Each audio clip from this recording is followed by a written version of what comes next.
Hello, everybody. Welcome to the last episode of Spotlight of the year. I think we made like 21 episode for this new show we do weekly, and we've had a ton of filmmakers, a ton of performers, a ton of artists talking about what they do, how they do it, and the filmmaking craft.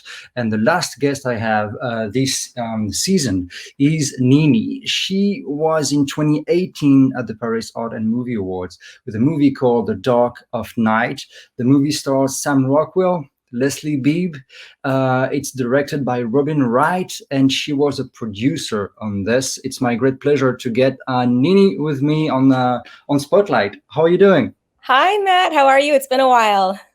It's been a while, absolutely. What's up? You're in New York. I see the bricks behind you. Yes, I love a good brick wall in New York. Gives it a lot of character. Yeah. Yeah, I during pandemic times, I'd been in New York for 7.5 years.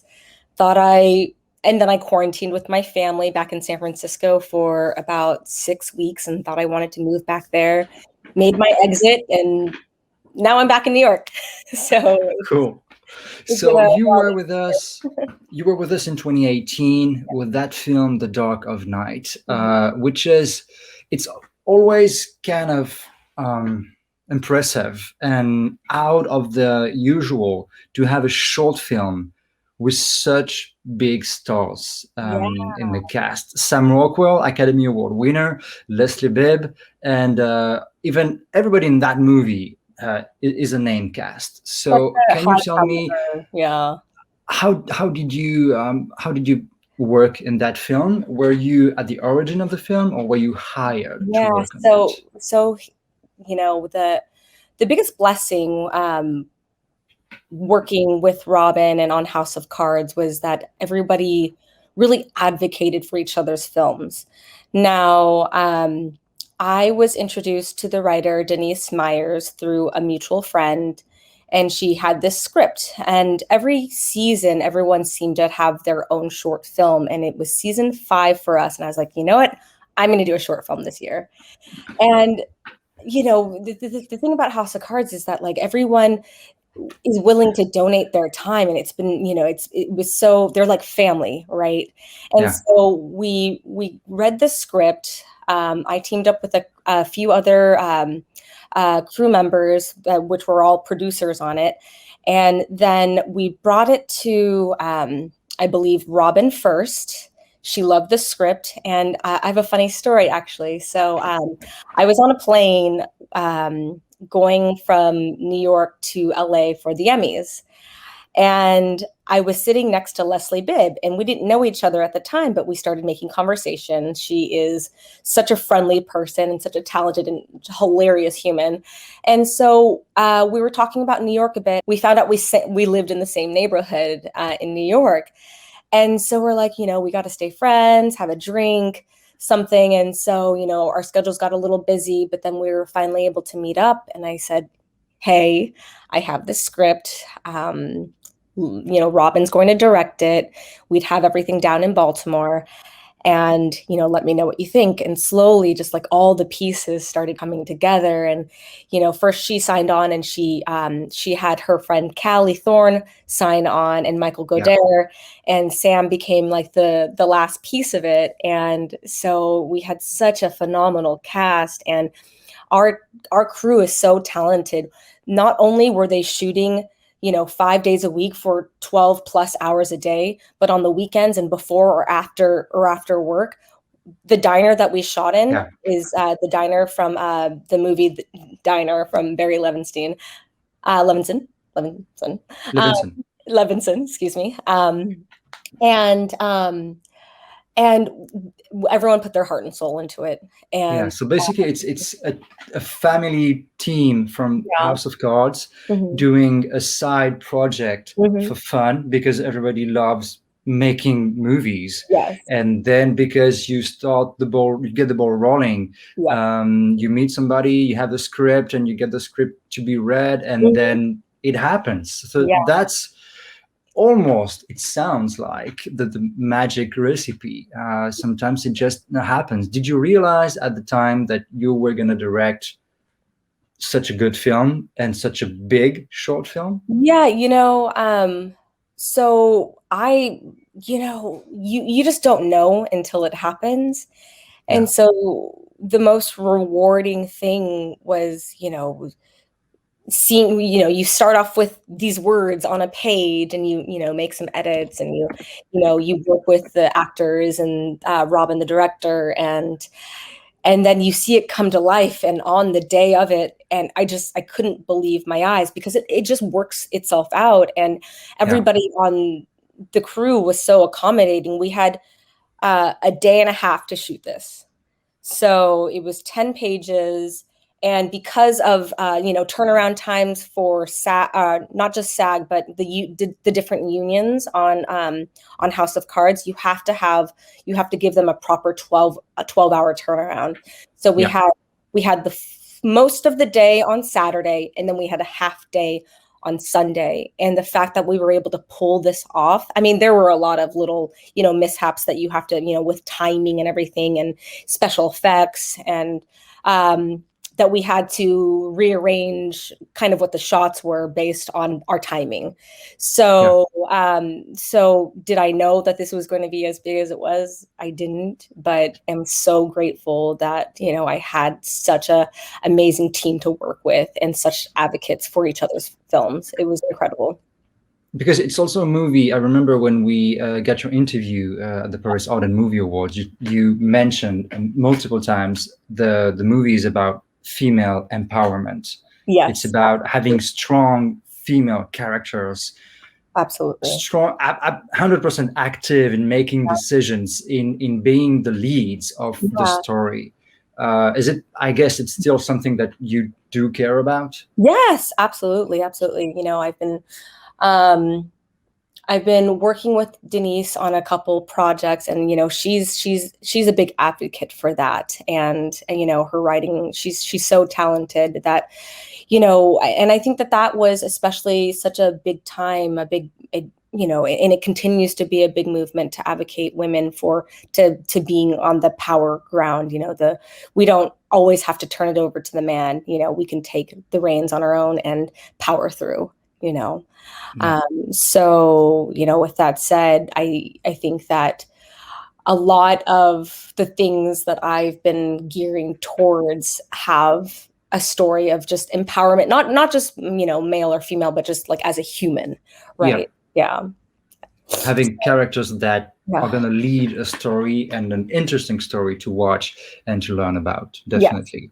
Can you Yes. tell me a bit about being a producer Hmm. on a short film, Hmm. the day-to-day task, and is it challenging to work on a Um, set that has, again, such big names? Is it I guess it's an additional form of pressure, or not at all? Maybe because of the family side, the yeah. day-to-day work.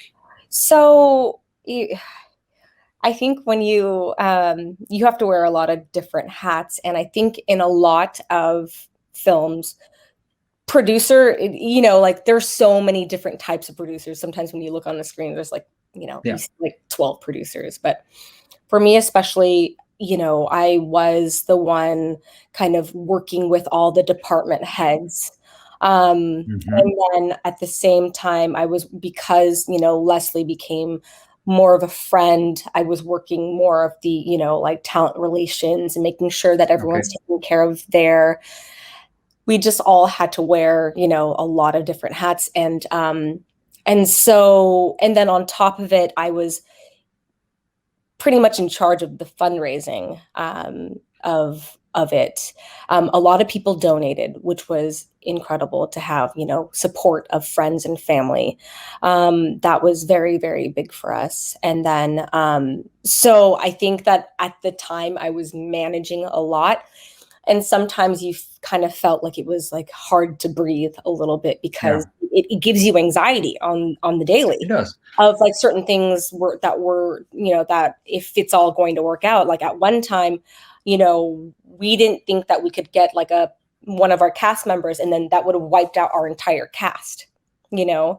And so we were like, oh, do we have to start from scratch? And then luckily, and luckily, they were able to sort out their schedule to make it work. And so you're always kind of like on the edge a Yeah, little on bit the until it edge. all works out, until the day of it gets, yeah, it That's, was, I think, in a way, it's the basics of a producer yeah, job.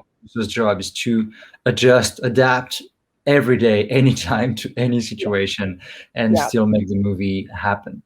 yeah, exactly. And, you know, it wasn't, I think I have a hard time sometimes with acknowledging myself in projects. And I had this moment, What do you mean? What do you like, mean?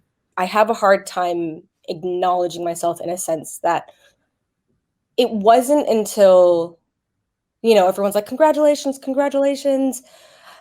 And I have a hard time sinking in sometimes and really, feeling that. And then we, um, we opened up Cannes Classic at the Cannes Film Festival. And Hmm. it wasn't until, you saw it on a huge screen, On big screen. and what a huge screen, and everyone in the audience is getting the jokes and the pauses, and everyone's laughing. And then at the end, you get a big surprise, and then the lights turn up and everyone is clapping, round of applause. And I just looked around, and I might tear right now, because it was so rewarding Yeah, to have like felt all of that hard work really pay off, yeah.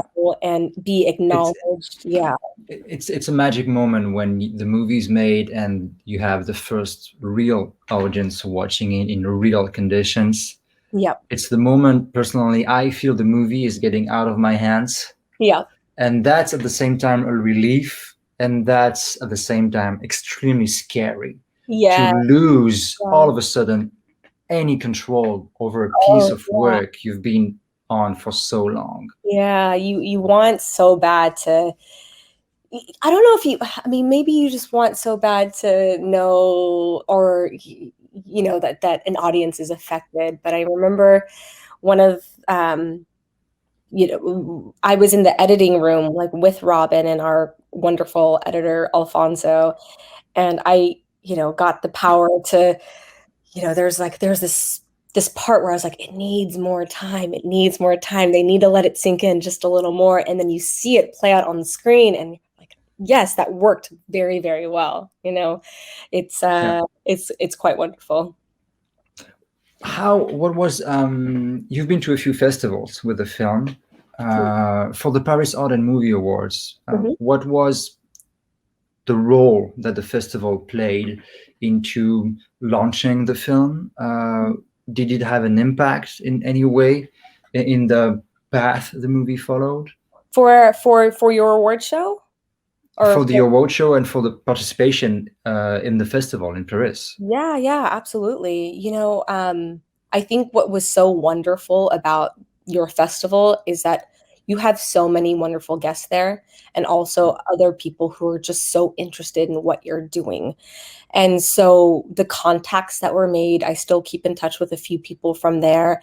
And like it's a very empowering moment that people care about Yeah. your film, people care about the origin, what happened, this story that, that I just told now about it. I mean, the community that is brought to festivals, everyone wants everyone to make it, I feel like, in these festivals, and especially yours. And so that made a great impact of, that you're doing something right. Yeah, that's Yeah. the interview you made on the red carpet. Yeah. I think it was just before the screening, Yes. and if you can watch it, guys. Everybody can watch it on YouTube, and it's. I think the difference we have as a film festival Yeah. right now compared to other festivals is our audience is mostly made of filmmakers. Yeah. So, like you said, you can feel that at the Paris Art and Movie Awards. Everybody is interested in everybody else in a way that there's not really a competition because you're already selected. So Yes. it's not about who's going to win. It's And you're about cheering the how people do on who's you, coming on stage, and you're hearing people's stories, and yeah. you just And want we everybody to do well and be empowered. That's why we try to give that platform to the filmmakers, where everybody shares the stage at the same moment, and then we also have all the bits and pieces everywhere to kind of promote each individual project. You've been, that was the first short film you produced. Yes. The Dark of Night. I guess you produced all the films since. So the biggest project that I did next was, it's called 815. It is a survival story of Shinji Mikamo and his father's experience, him and his father's experience, what happened to them when the atomic bomb hit in Hiroshima at 8:15 on August 6, 1945. This is such a beautifully book that was written by Akiko Makamo, and she really told it in a way that was so human, of, you know, growing up with her father's stories. She calls it almost like bedtime stories of some of the learnings that that he had while he was surviving the bomb. And a lot of the message that has to go along with it has to do with survival, forgiveness, resiliency, what you have to do in order to survive. And his father, Fukuichi, really instilled a lot of these things in him while they were black and burnt to pieces, trying to find help as they were navigating through how to survive. And it's such a powerful story, and it's opening in Japan nationwide this summer during the Olympics. Good. So yeah. Amazing. Yeah. So that's a documentary. But I can see on the Instagram page that you have also makeup and actors. So did you kind of reenact some scenes? We did. We had 2 days of reenactments in Bushwick here. It's called Be Electric Studios. And we worked with a green screen, special effects makeup. Shannon and Bree, they did an incredible job. It's insane what they were able to accomplish. And then we also shot in Hiroshima twice. So, you know, the story came to me maybe at the very last day in November. And then a week later or so, I was on a plane to Hiroshima. We didn't exactly know. We just know that we wanted to get something accomplished for the anniversary of Hiroshima, the 75th anniversary of Hiroshima in 2020. So we got together, the director, J.R. Heffelfinger, Akiko, and I were the three main heads of this. And the story was already there. So we just kind of cut down the story to see what the most important, the most impactful pieces that would be for the documentary. We thought it was going to be a short documentary. It ended up being a feature length. So we got there and we were just starting to film, and then navigated the pieces. And we had 2 days in New York for reenactments, and then we went. Did we go back to Hiroshima after that? No, sorry. We did two trips. Sorry, we did 2 trips to Hiroshima. It's the documentary style. It's you kind of and then sometimes you follow the vibe. We did some interviews, and then we wrapped the project, I think, in March, and then a week later the world shut down. So we were able to get all these bits and pieces and then work on post-production. So everything you had everything in time before COVID stopped the world. Exactly. So you kind of had time. You were ready then for post-production, and now it's going to premiere in Japan this summer. Yeah. And so we were able to get to some festivals. We got to where you are right now, Nashville. We got to the Nashville Film Festival. We won the audience award there. Yeah. Have been featured in a couple others after, and now hopefully making that release, and then we'll see where distribution goes. So we'll see what happens. So you are a producer, you are a director, you are an actress. Yes. How would you define yourself? How would you, if you had to kind of, when, let's say you go to the DGA or you go to a networking session, how would you introduce yourself to somebody who's never heard of you, who doesn't know anything about what you do?